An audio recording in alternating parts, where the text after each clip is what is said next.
সমগ্র বাংলাদেশে সর্বোচ্চ নাম্বার পেয়ে 1 নম্বরে স্ট্যান্ড করছি আলহামদুলিল্লাহ। আমার কথাটাকে শুনে আমি বলতেছি যে কথা, যখন আমার এই রেজাল্ট হইল, আমি ছিলাম কওমি মাদ্রাসার ছাত্র।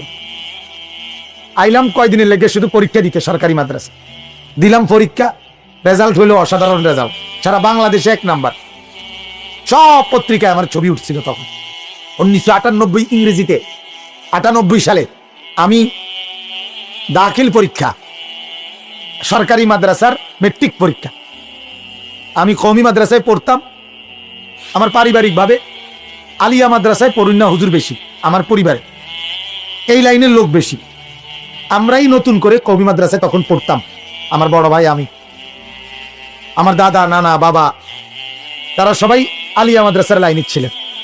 তো আমার আব্বা আমাকে খুব গুরুত্ব দিছে।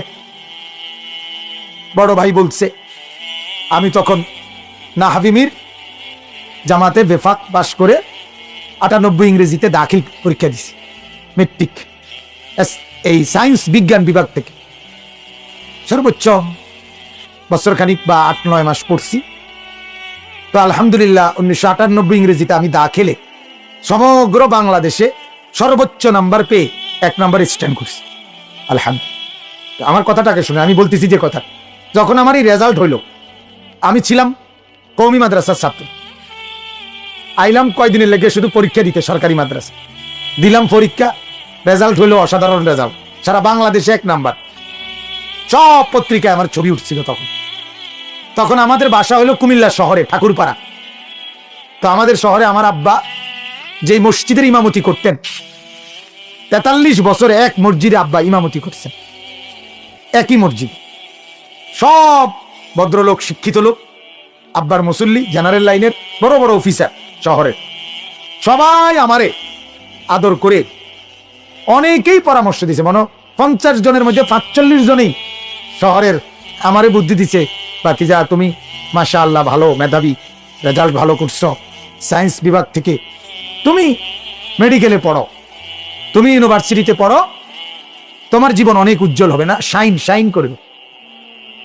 শাইন আছে না একটা শব্দ, শাইন করবে, এটা আমার মনে আছে, এটা কইছে কয়েকজন।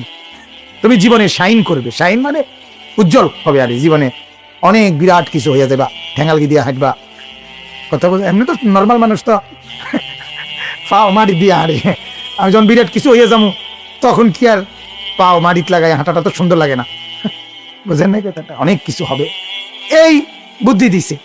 তো আমার বলার উদ্দেশ্য হলো দিল, আমি এই লোক সবার পরামর্শে আমি আপনার মানসিকভাবে প্রস্তুতি নিছিলাম, তাই মেডিকেল পড়ব, ডাক্তারি পড়ব, জেনারেল লাইনে পড়ব।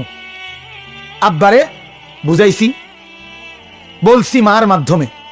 এই তখন আমার আব্বা বলছিল আমার আম্মার কাছে যে প্রয়োজনে এই আসমান ভাঙ্গা আরেকবার হইতে পারে, জমিন উল্টাই আরেকবার বাও হইতে পারে, কিন্তু আমি আলী আশরাফ, আমার আব্বার নাম, আমার সিদ্ধান্ত বদলাবে না।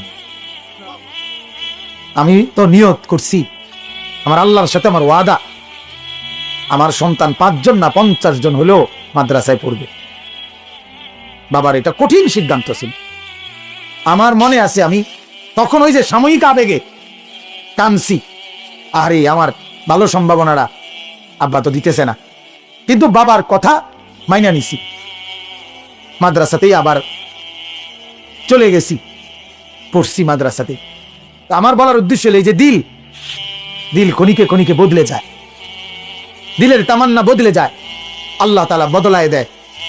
এই জন্য আল্লাহর কাছে এটা চাওয়া যে আল্লাহ আমার দিল আপনি বদলান, আমার দিল আপনার দ্বীনের উপরে মজবুত রাখেন। এটা আল্লাহ তাআলা বলছেন, ওয়ালামু আন্নাল্লাহা ইয়াহুলু বাইনাল মারই ওয়া কলবিহি। এমন আল্লাহ বলেন, জেনে নাও বান্দা, আমি আল্লাহ হতে পারে তোমার দিল আর তুমি, এই দুটার মাঝে আমি আল্লাহ প্রতিবন্ধক করে দিতে পারি।